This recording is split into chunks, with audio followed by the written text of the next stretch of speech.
Bote balandi ya chaîne biso CLZSS TV tikete kombo ya Nzambe ekumisama kombo ya Nzambe ezwaka kumu bisika bizwani bino na pesi bino nyonso mbote toza na kati ya chaîne biso ya YouTube CLZSS TV Troisième Testament esika nio tozolobela so tokenda mokanda ya Jean 5, verset 25 et le Bible. En vérité, je vous le dis, l'heure vient, elle est déjà venue, où les morts attendront la voix du Fils de Dieu, et ceux qui auront entendu vivront. Tango wana esekoki, oyo esengeli bakufi, bao bazobouge te, bo base reposer. Bo baze susu na uyate baso na makasi te bakoyoka mongongo ya mwana ya mutu en vérité tango nango esekoki parce que tango tozo traverser toza no mutu makasi oboyi koyoka Troisième Testament oboyi kokufa na Premier Testament oboyi kokufa na Deuxième Testament po koma mutu ya mukufi tokuta okuna te Premier Testament tokuto susu na Deuxième Testament te po ete obanda koyoka mongongo siko ya mwana mutu na Troisième Testament yo okanisi ngonga ngo ekoki te or ngonga oyo tozolo boyo eza ngonga siko ya Seigneur bakufi nde bayoka po na minute oyo so oza na bomo okoyoka ngai te ozo vivre na Première Alliance esika Moïse azali loi ezali okoyoka ngai te oza na Deuxième Alliance esika ozo vivre vérité na grâce o comprendre ngai te okoyoka ngai te yango esengi sikoyo okufa po ete oyoka siko mongongo ya mwana mutu soko boyi kokufa okoyoka ngai te okotaxe nga ndenge olingi mais awa siko tokomi na ngongo Jésus alie moko ayebi ke esengi siko bakufi nde bayoka yo oza nao na bomoi oza na chemin la vérité la vie oza nao na vie nini ya Première Alliance ozovive loi mibeko église okotakaka mibeko na mibeko kuna mwasi aloba te kitambala ifo kolata kitambala po okota oza nano na vie wana oza na mokufi te mais esengi sikoyo okufa po ete oyoka sikoyo mongongo ya mwana mutu mais eza vérité mibale en vérité ya Première Alliance Deuxième Alliance mais Troisième ezoya bon esengeli en vérité wana kufa nango po ete okoma mokufi oze siko bouger te oze suna mouvement te ato yoki Premier Testament oyoka susu ezosala eloko te oyoka Deuxième Testament esala susu eloko te à ce moment là okoma mokufi à ce moment là nde okoyoka mongongo ya mwana mutu en vérité je vous le dis l'heure vient et elle est déjà venue où les morts attendront la voix du Fils de Dieu et ceux qui auront entendu vivront parce que osengeli okufa po ete ntango oyokoyoka mongongo nde osala nini obanda siko kovivre po na minute oyo ozovivre kote ya Premier Testament na minute oyo ozovivre na Deuxième Testament mais okota na Troisième Testament po ete oyoka deja mongongo ya mwana Nzambe po mongongo ya mwana Nzambe soko oyoki ifo oza nano okufa kuna makambo wana ezoyoka ngo elengi te okota na problème ya grâce na vérité oyoka ngo elengi te okoti na loi mibeko oyoka susu elengi nango te ozobouge susu te à ce moment okoma mokufi olembi obaye à ce moment là nde okoyoka sikoyo mongongo ya mwana ya Nzambe oyo yango ezoya po ete oyoka yango mpe osala nini ovivre car comme le Père a la vie en lui-même ainsi il a donné au Fils d'avoir la vie en lui-même.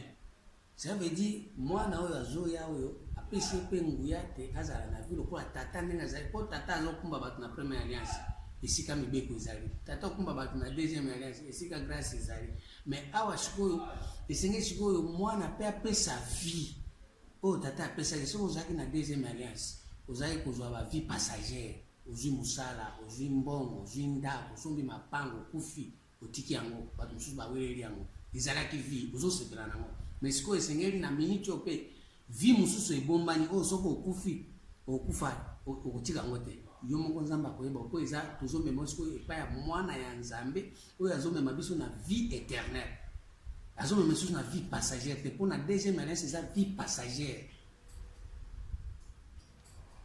Mais na kati ya mwana oyo azo ya siku na troisième alliance eza pe na vie. Vie wana tokomona ngona Romains 5 verset 15 à 21. Romains 5 verset 15 à 21.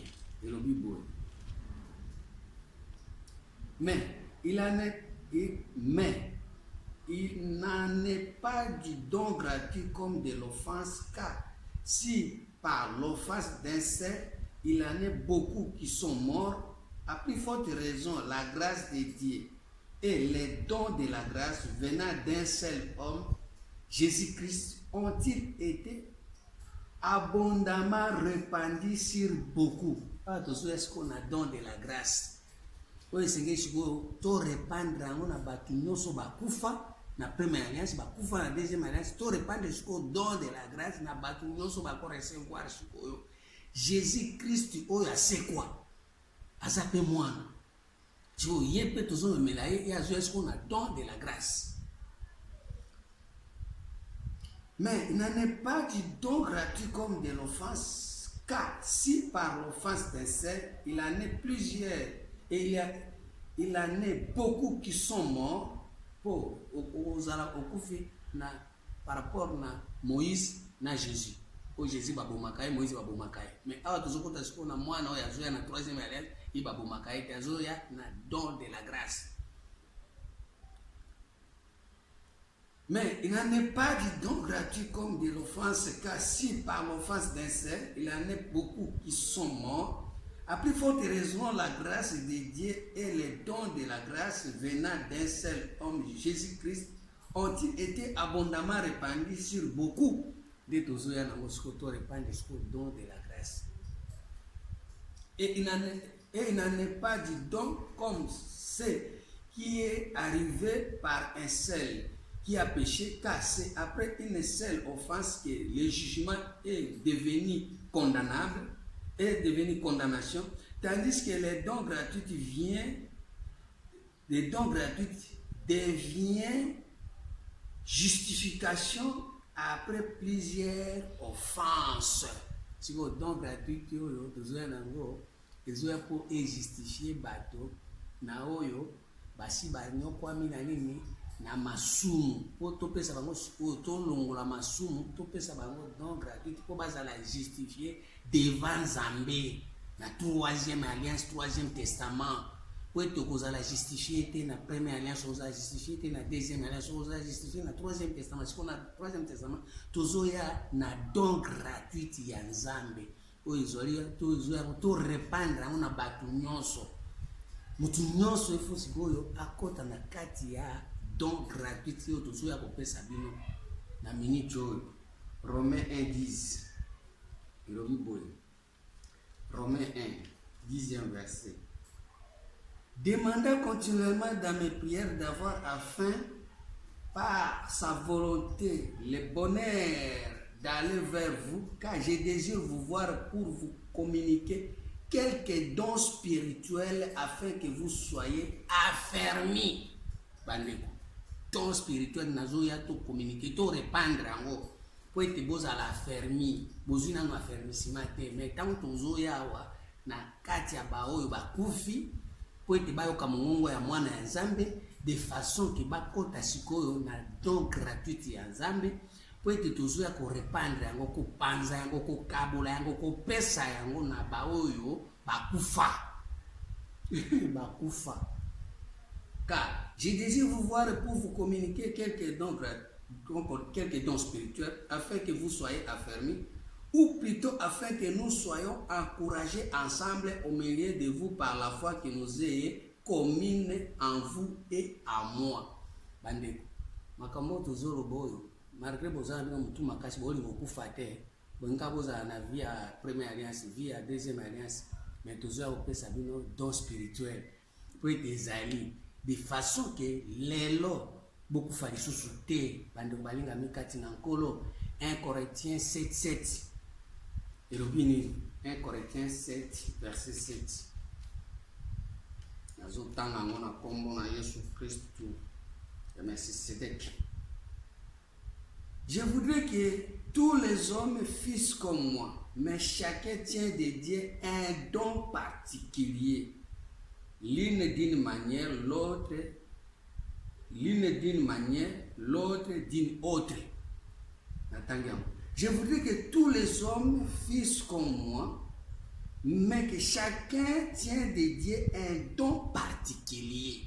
Mutu na mutu azo epa nzambe don oyo eza ya ye moko. Eza te ke yo ozo copier pour la première alliance ezali esika oyo loi efandi bato bafandi na Egypte na Moïse moi ekutu bayeba makambo oyo eza te. Na deuxième alliance eza esika oyo bato bazo copier omoni moninga asali boyo mpo olandeli eza don na yo te mais yo olingi kaka osala yango omoni okoti na kati ya grâce. Or grâce eza trompeuse ekotrompe yo yango wana omoni lelo ozosala olembi okei tato ozongi tato esimbi te ozomona po okoti nano na oya yo te. Mais awa siko ndenge tozoya boye na troisième testament kufa kuna. Je voudrais que tous les hommes fussent comme moi, mais chacun tient de Dieu un don particulier, l'un d'une manière, l'autre d'une autre. À ce moment-là, sauf que côté ce qu'on a katia don spirituel, mon boulot est siri, guerre est siri, moi je suis tout mundana, ezate, nanyakoka makambo aboye. Jean 14, verset 30. Je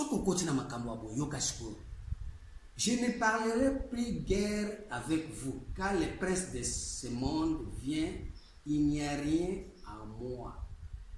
Makambo yosusu ya koloba guerre oza yosusu te po na se moment so banjo sala don na yo prince oyo azali ko dominer liboso na monde alongwe.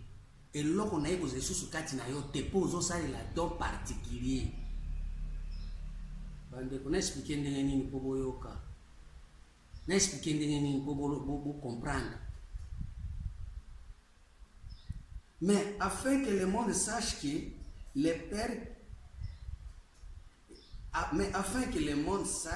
j'aime le Père et que j'agis selon l'ordre que le Père m'a donné.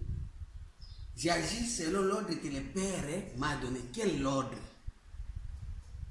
Don spirituel. Les dons et ensemble, les ordres et ensemble. Si vous continuez à faire don spirituel, vous continuez à ordre et ensemble. Mais si vous avez ça, vous avez pas. Vous avez des désordres et ensemble. Or, Dieu n'est pas Dieu de désordre. Il est Dieu de l'ordre. Mais afin que le monde sache que j'aime le Père et que j'agis selon l'ordre que le Père m'a donné, levez-vous, partons d'ici. Totambola shiko. Zambela ya koka makambo aboye. Parce que ceux qui totamboli, tout le monde a marché bandi, mnamda ko se découvrir. Romains 6 verset 19.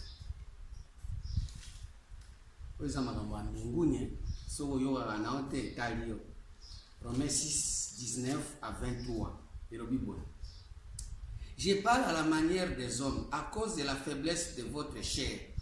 De même donc que vous avez livré vos membres comme esclaves de l'impureté et à l'iniquité pour arriver à l'iniquité, ainsi maintenant livrez vos membres comme esclaves à la justice pour arriver à la sainteté. Siko livrer siko membre na yo siko na justice ya Nzambe po itokoma na sainteté ya Nzambe po sainteté ya Nzambe za par rapport na do ya Nzambe siko liboso zala ki esclave ya iniquité ya kolukaka ba makambu libanda nao kolulaka bato baza na vie passagère ko enviaka bato kozo osala don na yo te siko na minute oyo livrer siko yo membre na yo na justice ya Nzambe po koma na kati ya sainteté po soko saleli don na ote okota la sainteté. Assemblée des saints, les abato c'est la sainteté. Na kati ya don na bango. So c'est la don dans la kati assemblée des saints. So c'est la don na ote, vous envier ba mususu, vous na kati ya assemblée ba pagano, ba païen.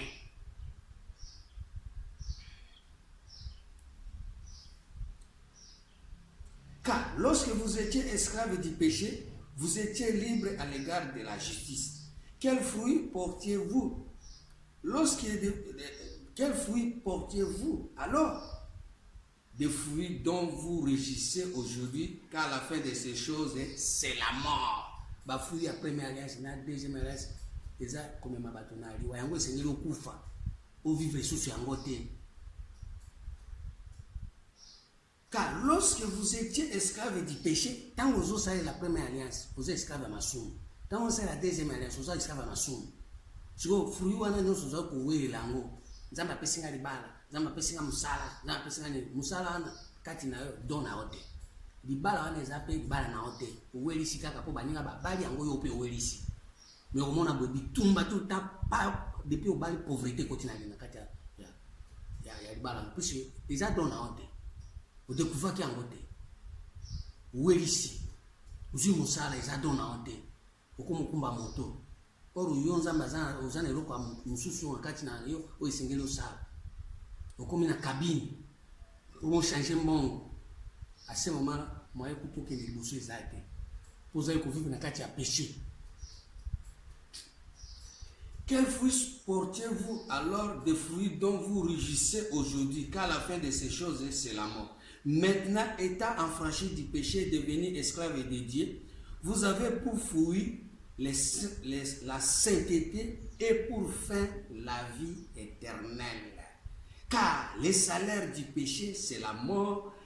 Le salaire du péché, c'est la mort. Mais les dons gratuits de Dieu, c'est la vie éternelle en Jésus-Christ, notre Sauveur, notre Seigneur.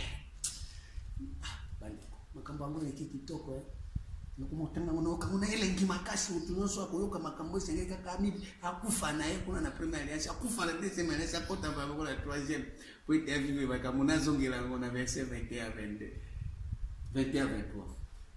Quel fruit portez-vous alors de fruits dont vous rugissez aujourd'hui, car la fin de ces choses, c'est la mort? Et on m'a dit, je suis babomai na grâce na ye, babomai na vérité à grâce. Moïse babomai bembe monanité.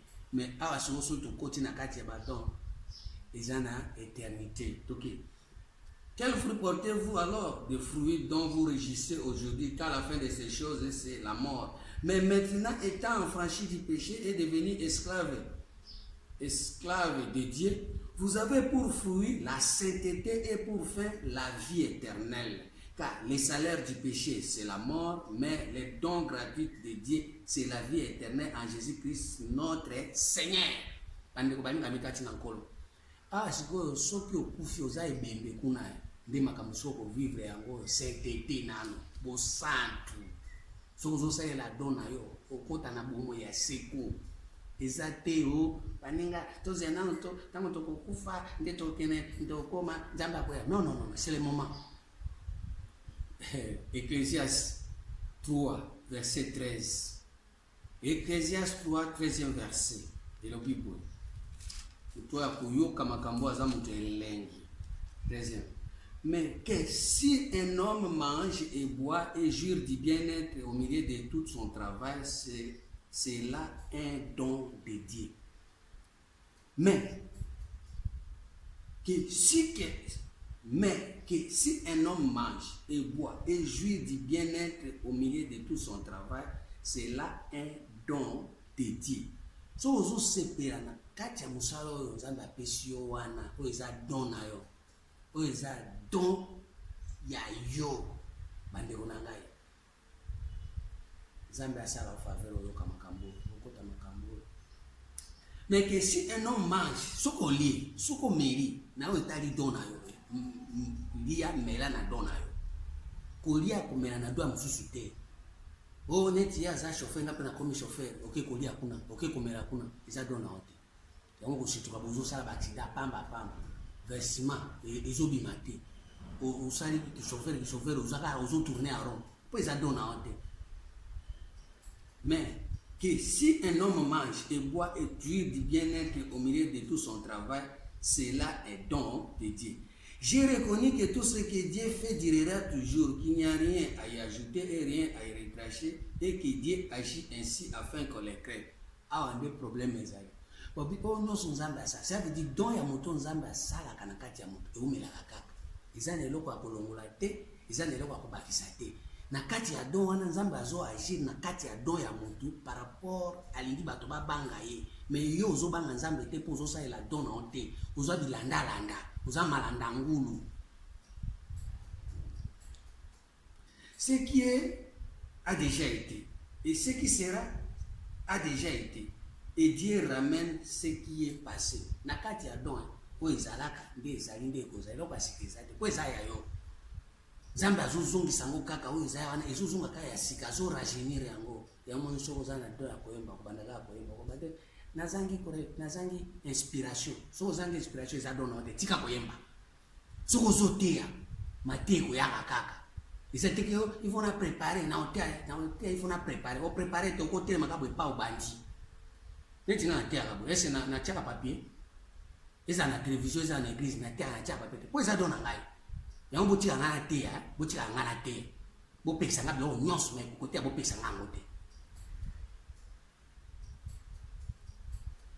yango ezotinda nga na banga nzambe nga sango na oteya na banga nzambe yango moni tout le temps radio télévision chaîne YouTube émission toke naotika bino tante po eza eloko na ngai apesika exemple bwa molware ngai te eza mabe te nzambe azwala kumna bato bacomprendre sikoyo na verset 15 babi ce qui a été nansantanga j'ai encore vu sous le soleil qu'aucun collier établi pour juger il y a de la méchanceté collier établi pour la justice il y a de la méchanceté awa ndeza par rapport na bato bazo respecter sous don na bango te ça ozo respecter don na te okomi méchant yango sikoyo na méchanceté wana mwayo kota na don na yo eza te balingami kati na nkolo or nzambe aza na posa sikoyo mutu na mutu akufa po soko okufi nde méchanceté elongwe mais soko okufi nano te vie wana tika yango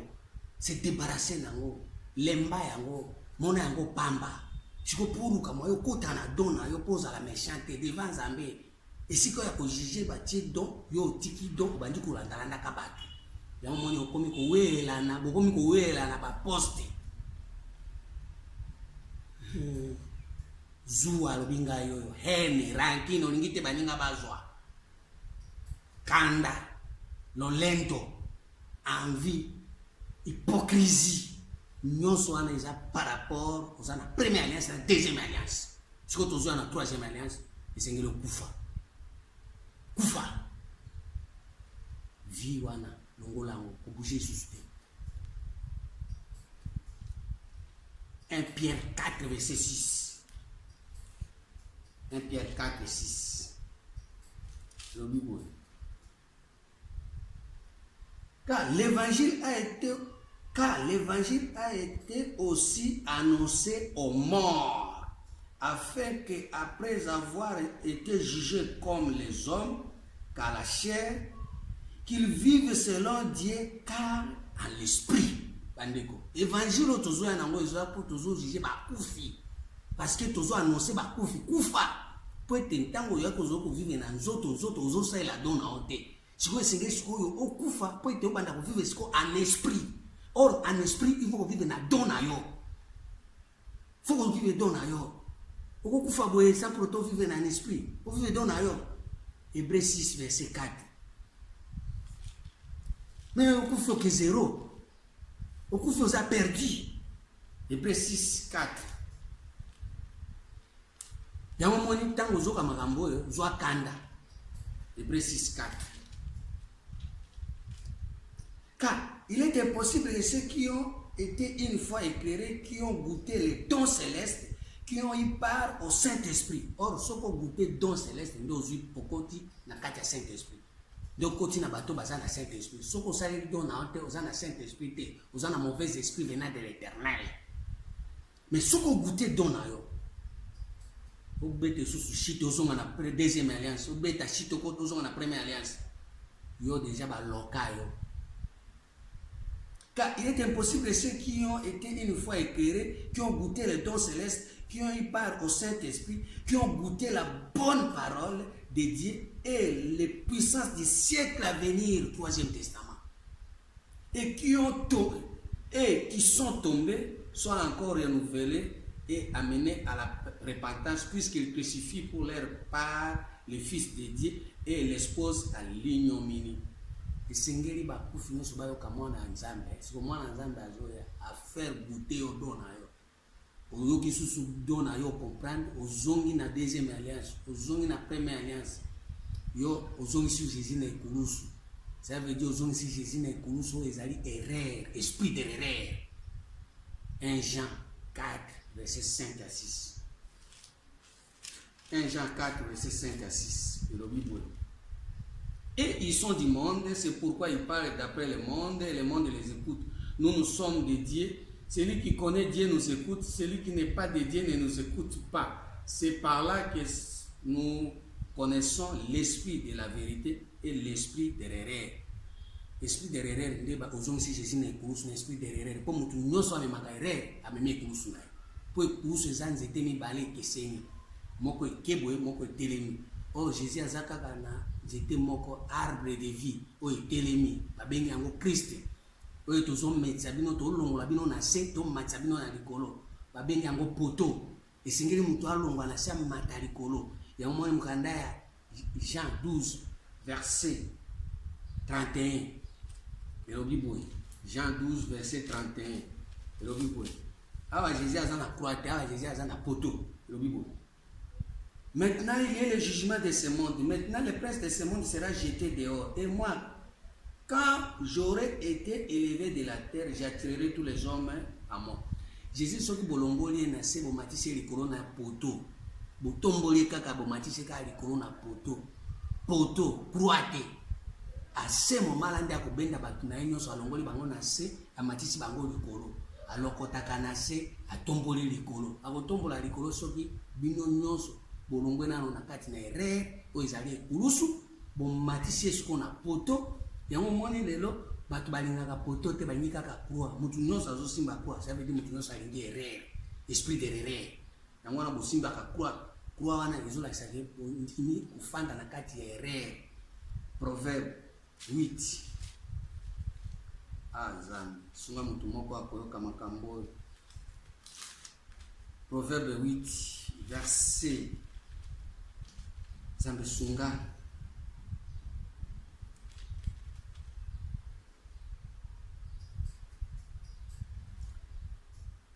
34 tout banata na 33 Proverbe 8 33.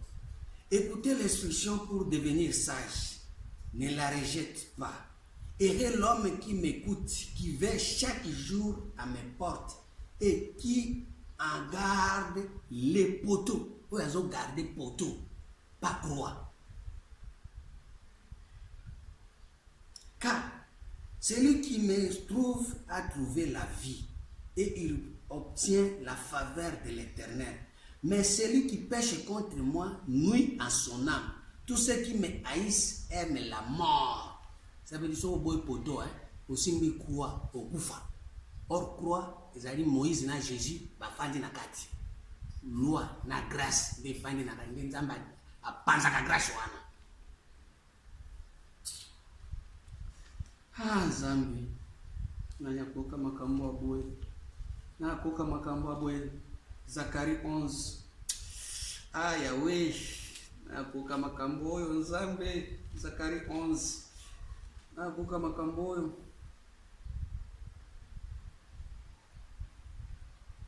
Verset 12. Je leur dis, si vous le trouvez bon, donne-moi mon salaire, sinon ne le donnez pas. Et il percera pour mon salaire 30 cycles d'argent. L'Éternel me dit, jetez-les au portier, ces prix magnifiques auxquels ils m'ont estimé. Et j'ai pris les 30 pièces d'argent et je les jeté dans la maison de l'Éternel pour les potiers. Puis j'ai brisé ma seconde houlette, union pour rompre la fraternité entre Juda et Israël. L'Éternel me dit, prends encore, non, dans verset 9, voilà, dans verset 13. Et j'ai dit, je ne vous paierai plus. Quel est celui qui va mourir mère Zacharie 11, verset 9. Et j'ai dit, je ne vous perdrai plus, que celui qui va mourir meure, que celle qui va périr périsse, et que celle qui reste se dévore les uns les autres. J'ai pris ma houlette de grâce, je la brise pour rompre mon alliance que j'avais traitée avec tous les peuples. J'ai Awazamba brisé grâce wana. Abuki yango parce que ce que vous avez poto, vous avez grâce, la vérité. Zamba abuki yango. Abuki yango pourquoi? Parce que les grâce sur muto ça la donne a été, muto ça la envie, ça la pension, muto ça la orgueil à misou. J'ai pris ma houlette de grâce, je l'ai brisée pour rompre mon alliance que j'avais traitée avec tous les peuples. Quelle alliance? Deuxième alliance.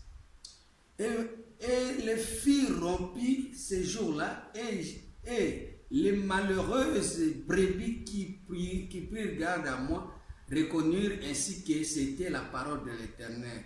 Je l'ai dit, si vous le trouvez bon, donnez-moi mon salaire, sinon ne le donne pas. Et il percera pour mon salaire 30 cycles d'argent. Ah, ils appellent Jésus 30 cycles d'argent, ça veut dire 3.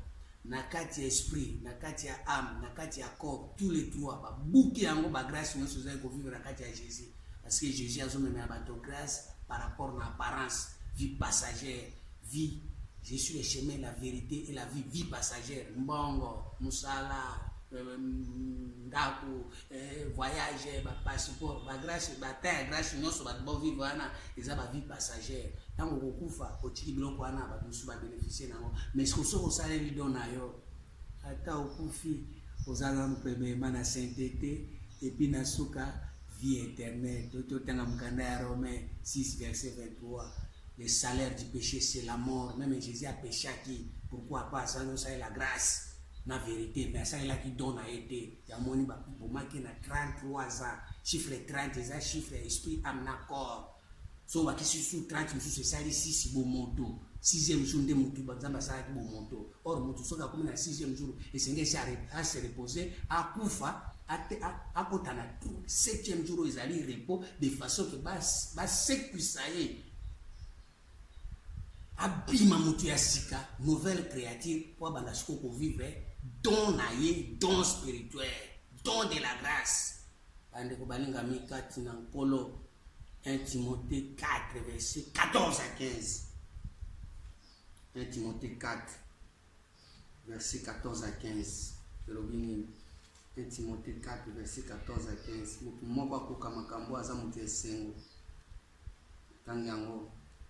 Ne négligez pas les dons qui est en toi et qui t'a été donné par prophétie, avec l'imposition des mains de l'Assemblée des anciens. De l'ensemble des anciens. Occupe-toi de ces choses, donne-toi tout entière à elle, afin que tes progrès soient évidents pour tout. Veille sur toi-même et sur ton enseignement. Persévérer dans ces choses, car en agissant ainsi, tu te sauveras toi-même et tu sauveras ceux qui t'écoutent. Tu sauveras ceux qui t'écoutent. Tu te sauveras premièrement toi-même. Et tu sauveras ceux qui t'écoutent. Yo zana donté. Si on kobika ndenge komibikisa ndenge. Pe kobikisa batu ndenge nini soko pe ozana donté. 1 Pierre 4 verset 10.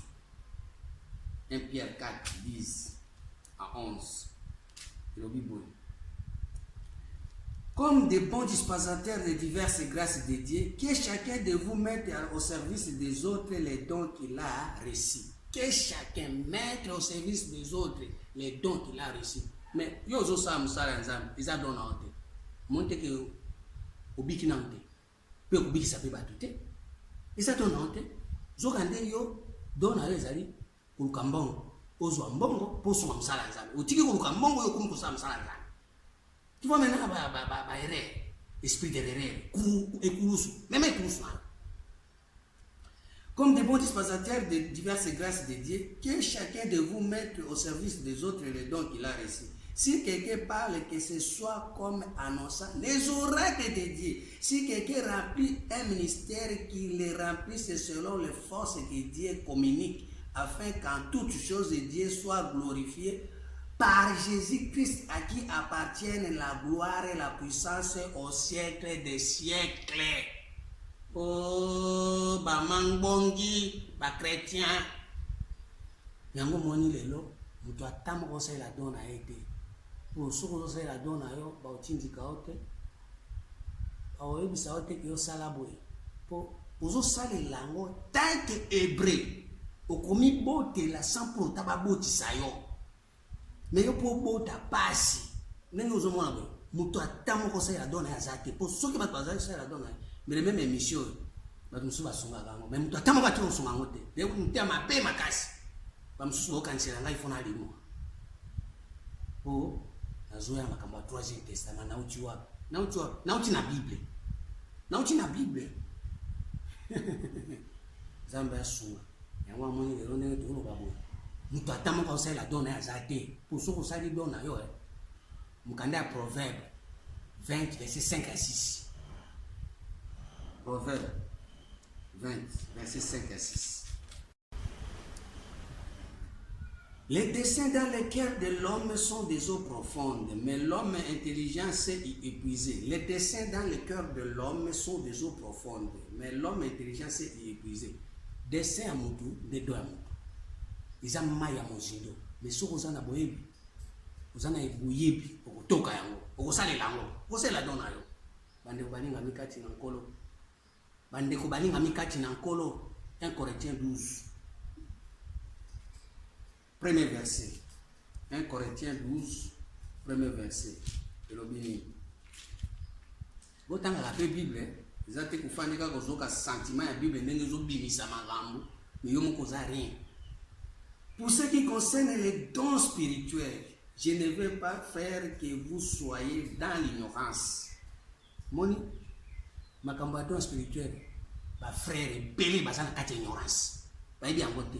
Yomona okuto na sa protocole o na sa chante na sa intercesseur mais kati na ye biloko wana eza te ignorant na sa musicien na sa chante na sa pasteur na évêque na apôtre oza apôtre comme ndenge okomi kuna ndenge nini ebandi boni est-ce que ça destin nzambe kati na yo po toka yango yango mona ozosala boye mbongo na mbongo commerçant. Pour ça donne mbongo. Pour ce qui concerne les dons spirituels, je ne veux pas faire que vous soyez dans l'ignorance. Vous savez que lorsque vous étiez païen, pour ça vous la donne à hauteur, maman, papa, pasteur, évêque, apôtre, vous avez païen. Vous avez païen. Nous sommes la donne à hauteur, païen. Vous savez que lorsque vous étiez païen, vous vous laissez entraîner vers les idoles muettes, selon que vous étiez conduit. C'est pourquoi je vous déclare que nul, s'il parle par l'Esprit de Dieu, ne dit Jésus est anathème, et que nul ne peut dire Jésus est le Seigneur si ce n'est par le Saint-Esprit. Si on dit Jésus est le Seigneur, c'est par rapport au Saint-Esprit. Le temps que Hébreu 6, verset 5. Saint-Esprit, les assoyés va éclairer au don à eux, donc on a Saint-Esprit. À ce moment-là, il faut dire au Jésus, à sa Seigneur. Ce qui n'a pas éclairé au don à eux, quand on a commis que c'est à sa Seigneur, il faut mettre fin à la campagne. Il faut tirer un thème, mettre fin. Quand on a suscité, Jésus à sa Seigneur, ce qu'on découvre dans le don à eux. So découvrir don en te combattre Jésus à sa Seigneur. Or, le Seigneur c'est l'esprit. Et là où est l'esprit du Seigneur, là est la liberté. Parce que si on continue à kati ya don yo, on continue à kati ya Seigneur, on comme libre, on sale la donne facilement. Parce que muto kango azate, eza pasteur, eza bishop, eza sango mokonzi, eza mokonzi amboka, on peut sauter. Ba kango pete, bo kanga pe église te, bo église wana ba kanga kango te.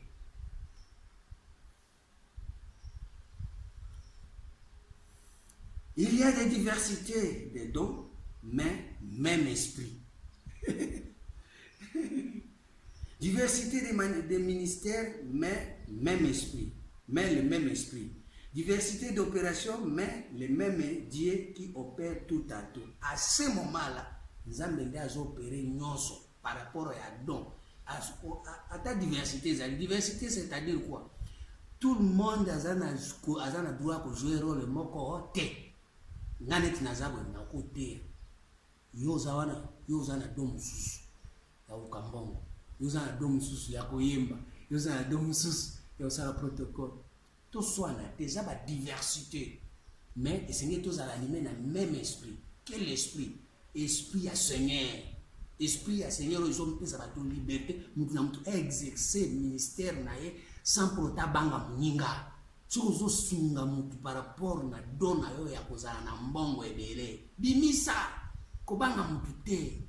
Mutu a bloqué ba ko bloquer ba bloquer pour nisa dona yo. Ba bloquer ka yo pour za dona yo te.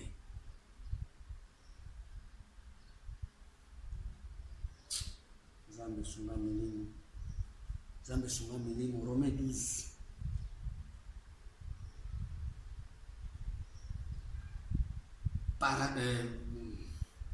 Verset 12.2. Ne vous conformez pas au siècle présent, mais soyez transformés par le renouvellement de l'intelligence, afin que vous discerniez quelle est la volonté de Dieu, ce qui est bon et agréable et parfait. Des places sur le continent donne ailleurs. Pour se conformer sur un siècle présent, c'est-à-dire quoi? Kozonga sous simate ko kitate, ko tomber dans la deuxième alliance. Là c'est grâce à ça. Ko tomber dans la première alliance. Là c'est mibeko isa kili. Si ko se conformer sur kunate, changer. Ko tamba mo na troisième testament ko to ko ka dona yo. O imieba. Ko wa teke na zana domo non, o mi éviter. Landa kanenge tozote aboye pour se découvrir malin pour toujours ko sabilo na troisième testament la voix sainte. Isaïe 35 verset 8 à 10. Kuna banyama bazate so ozo sa la dona yo banyama ba okota kuna te. Ngombe okota kuna te. Lion okota kuna te. Même mutu soki azazoba. Isaïe 35 verset 8 à 10. Ata mutu azazoba. Tango ko se découvrir maele na yo. Oko découvrir dona yo uzoba na wana oye bango susute o mona ke naza très important naza utile et puis o mona utilité wana mtoko saote mtupe yo za ila kote yende alobi menzambete par la grâce qui m'a été donnée, j'ai dit que chacun de vous de n'avoir pas de lui-même une trop haute opinion, mais de revêtir les sentiments modeste selon la mesure de foi que Dieu a départi à chacun.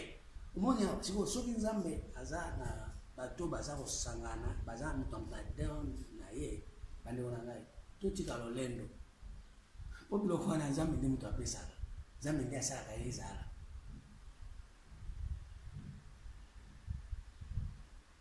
okokoza susu moko na haute opinion te parce que okokoza te ngai kaka non tout le monde azo contribuer na mutu azo pesa mbongo na yo mutu azo tia na mutu azo beta mbunda na mutu aza na don ya kobeta CD na mutu aza koyemba na mutu azo sa protocole na mutu azo kende musala na ye soki a découvrir don na ye bande kona ngai mutu susu akozwa susu opinion alikola moninga aza te po ekomi ba diversité bande ko bosanto yango bozoboya soki bolingaki yango bonga botinda mbongo ebele tolekala bachaine ebele banda koteya makambo oyo toleka ta na RTNC toteya makambo oyo toleka na baya digital toteya makambo oyo mais tellement boza ba front courbé yango wana bozokipe te etali bino génération ezoya bakozala bakokelama bien parce que bakobanda kolanda troisième testament na CLZSSTU.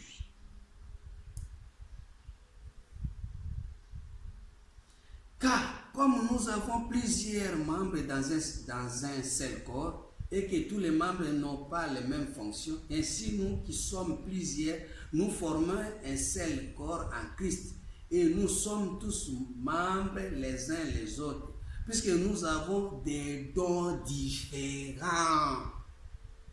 Selon la grâce qui nous a été accordée, que celui qui a le don de prophétie exerce selon l'analogie de la foi. Que celui qui est appelé au ministère s'attache à son ministère. Que celui qui enseigne s'attache à son enseignement. Celui qui exhorte, à l'exhortation. Que celui qui donne les fasse avec libéralité. Que celui qui préside les fasse avec zèle. Que celui qui pratique la miséricorde les fasse avec joie.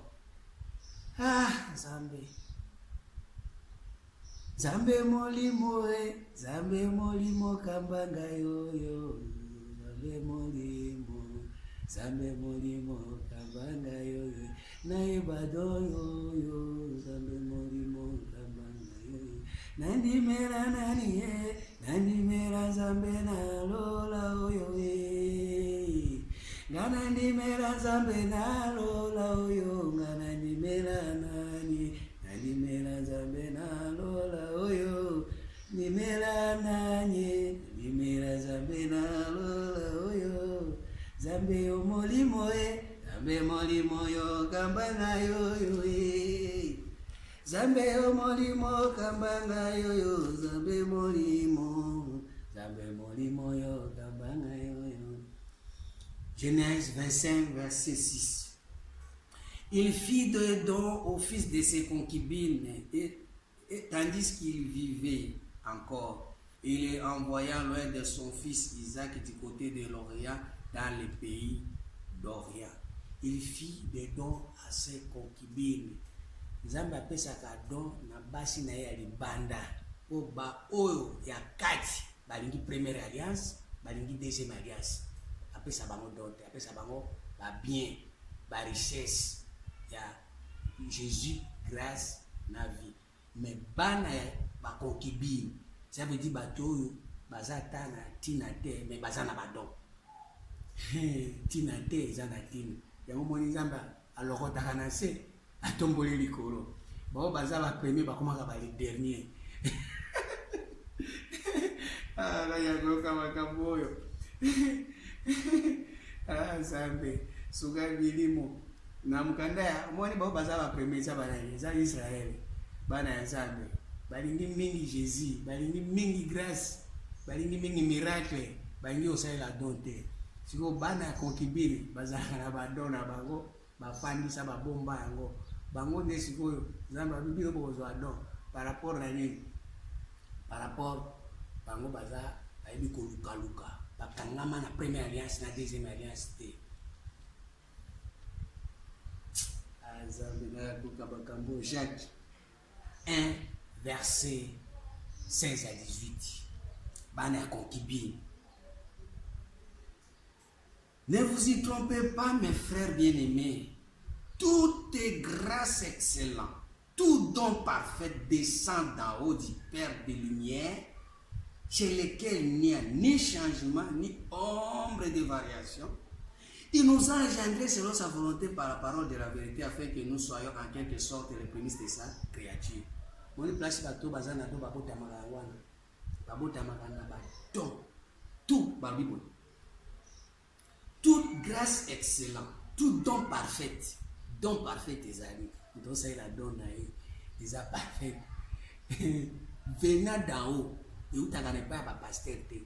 Do ya mutu, et où t'es pas sango mokozite, et pas prophète te, et pas bishop te, et pas archipap te.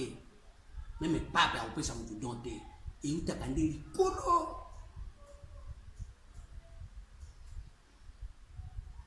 Toute grâce, excellence et tout don parfait descend d'en haut du Père de lumière, chez lequel il n'y a ni changement, ni ombre de variation. So za dona yo variation zati zaka ko Nzambe akomi wana ya ngonde wana mutu olongola ngwa zati mutu pa ba isa ngwa zati chiko biloko wana nde inuza engendrer nde tobota makasiko il faut tobota mana badon wana ande ko balinga mikati na nkolo nalo bandenge po boyo bota mana dona yo oza mwana Nzambe libera na libera oza mwana Nzambe na vie éternelle. Mais lelo mutu atamo kwa zana don parfait te bakizaka na variation omona mutu lelo pasteur lobi kuna commerçant lobi kuna musicien lobi kuna moteki banki lobikuna mutu alukuta ba variation kili wana omoni lelo église ya nzambe eza te toza na église ya bato namoni nzambe afandaka na bandako wana te nzambe afandaka na bandako wana te. Acte 7 verset 48.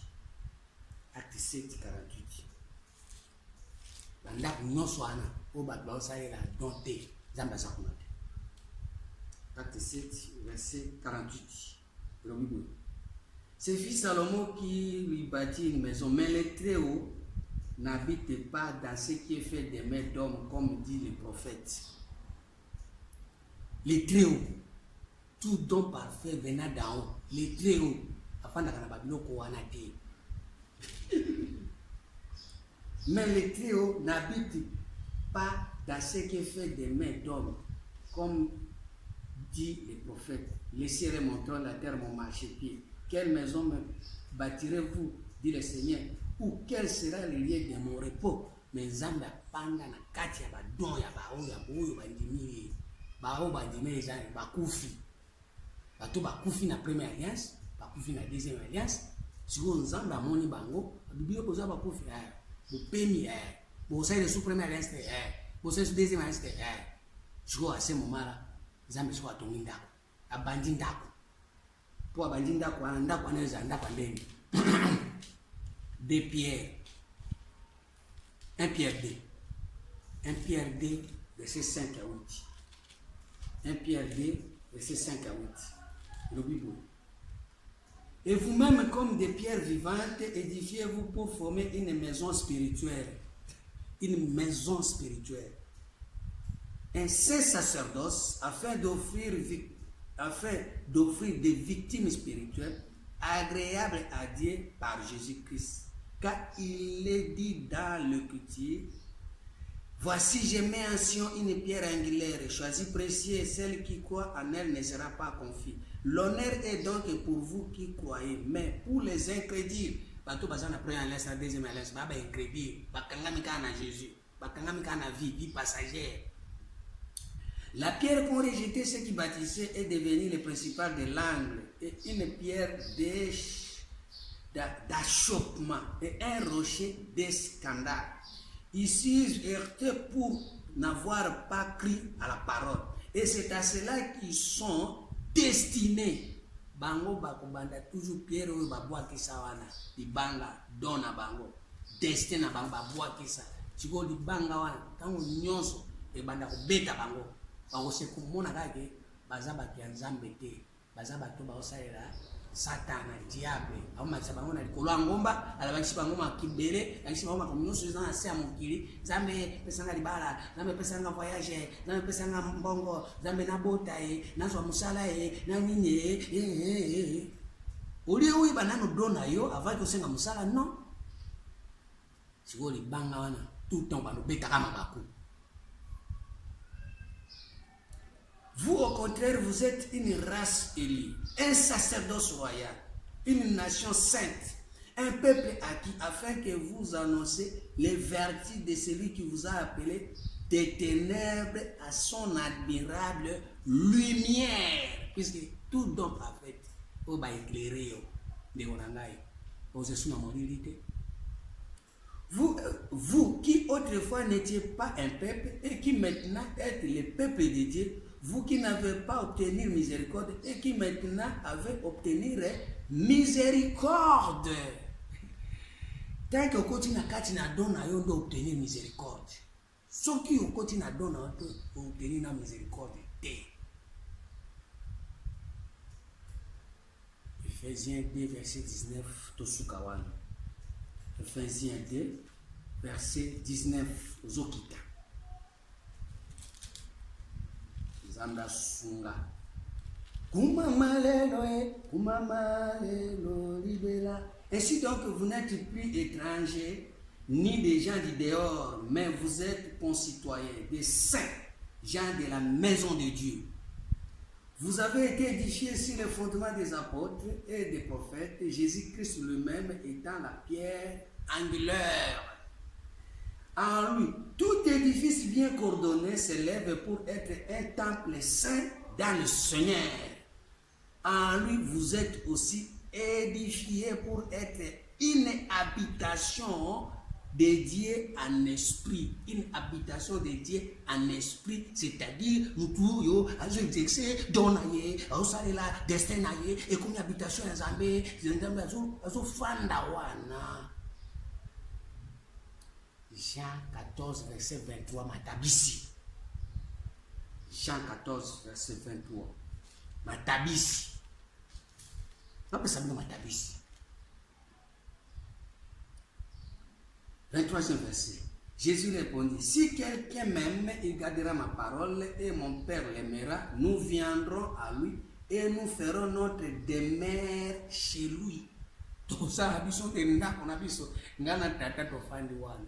Te omonisi koyo tango wana batu nyonso bakuboya yo, batu nyonso bakoyina yo, batu nyonso bamono mabe, batu nyonso bakotonga yo, bakofinga yo.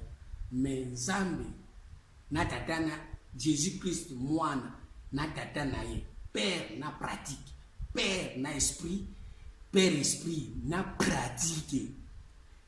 O eza fils efandi na bomo na yo, ekominda kuna yo, yo komika ko pratiquer esprit na pratique nango etikala boye na kombo na Yesu Christ. Oya merci Sédek. Amen. Amen. Ah yes, Masia. Zamba za rukumu.